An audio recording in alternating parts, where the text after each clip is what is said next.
often Nintendo would come, and that one time in particular, they came over to see what we were doing with the SGI equipment. They saw the demo that I'd put together with Tim Stamper for the fighting game, which was Brute Force, I think we were going to call that originally, because I'd always wanted to make a fighting game, and so the first thing I did was start building fighting characters with that hardware and experimenting, because we were just sort of left to our own devices with a heap of manuals and this new machine, and we had no guidance. We just kind of looked, sort of found our way around the software, made things really inefficiently, but they looked good.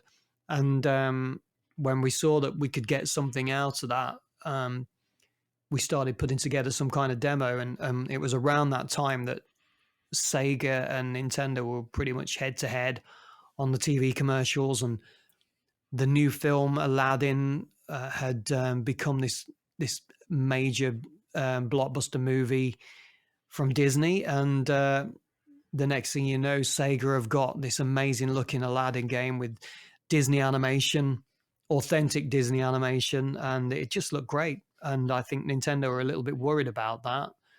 And when they heard what we were doing and they saw the models moving around on the fighting game demo, there's nothing that looks like this. This looks better than in whatever. It's a subjective thing, I guess, but it looks different. Yeah, the Aladdin game looked great and it animated fantastically. It was beautiful, but it didn't look like this new style of rendering, which looks so solid. And so the next thing happened was they had a meeting during that day, I can remember, and we'd all dressed a little bit smartly, as we all would when Nintendo came to visit. No jeans, make sure we had a nice shirt on in case we went out for a meal with them later that evening. But Tim came into my office after they'd seen the demo, and he said, "We're going out for a meal now. You did good, Kevin. They like it. Go home now. I'll see you tomorrow." So I went home, and then the next day Tim came and says, "Yeah, they want you to remodel this," and I'd got a heap of faxes straight away with pictures of Donkey Kong, which I've still actually got. I've still got them in a folder. Oh, wow. With all the modifications that they wanted to them. And I pretty much skimmed through them because I wanted to rush it, because I wanted to get back onto my fighting game.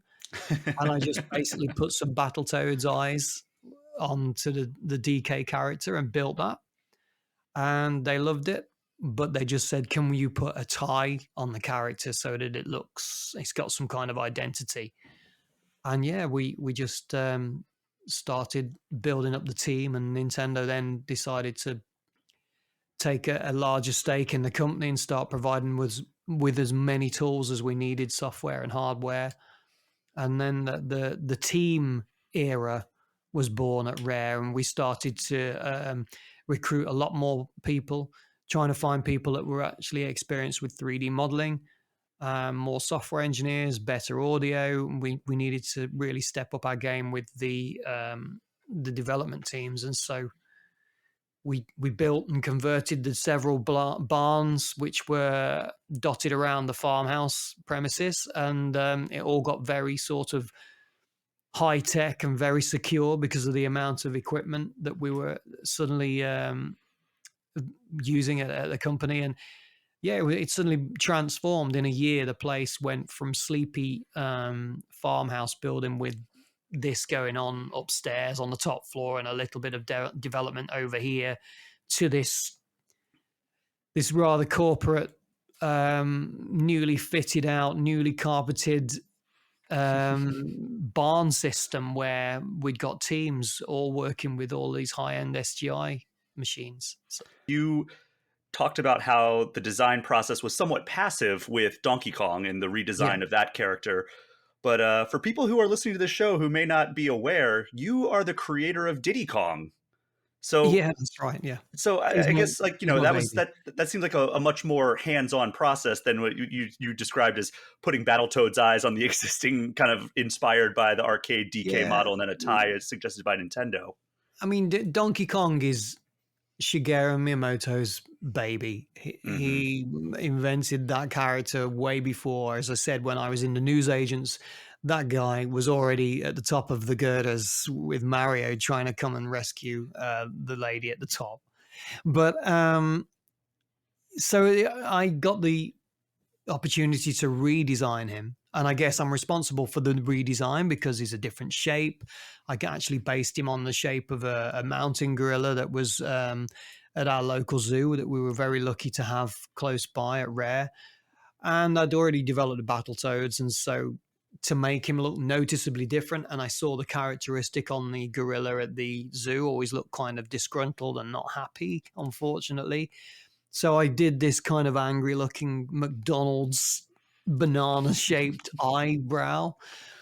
And it was basically the Battletoad's eyes, and it worked because it had that dark sort of area either side of the eyeballs. And I just put that together and changed his shape slightly. But not long after developing DK, I was just going to get back onto working on the Killer Instinct characters. And Greg Mayles, the lead designer on Donkey Kong Country, came and said, we need another character.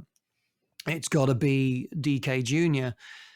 And so I started making DK Jr. and Greg said that we need him to have a tail, though, because he needs to do this and that, and he needs to be a little bit more sprightly than the old design. And it was such a departure from the original design of DK Jr. And also, I think it wasn't that long before that he'd actually made his appearance in Mario Kart on the Super Nintendo. So I think to redesign him completely and put him in a different style may have been a dangerous thing to do, because I know Nintendo, the reason they gave us Donkey Kong for me to redesign was because he hadn't seen the light of day for a good 10 years. So, it was time for a facelift and a new look DK. But rather than use our Diddy design as DK Jr., he says, well, let's make this a new character completely. I mean, he wasn't an ape, he was a monkey because he'd got the tail. And so I designed Diddy, and I heavily based him, I guess, on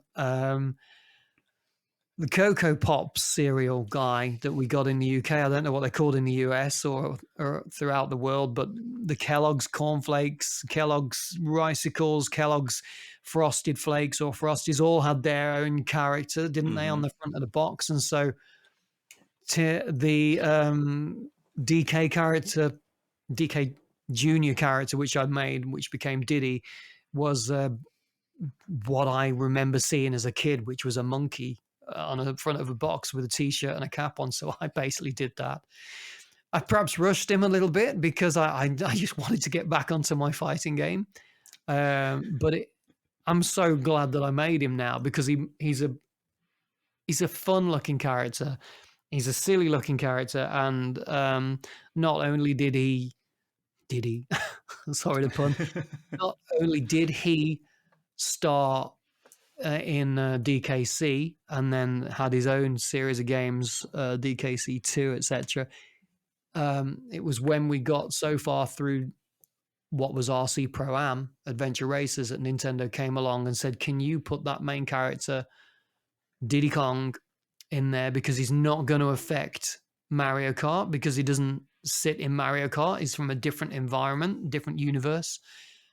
We can market that way better when people know what they're getting. Whereas RC Pro-Am was this tiger, which nobody knew, and some other characters which were a little bit oddball up until the point that we decided to put Banjo in, who now everybody knows, and Conker. Yeah.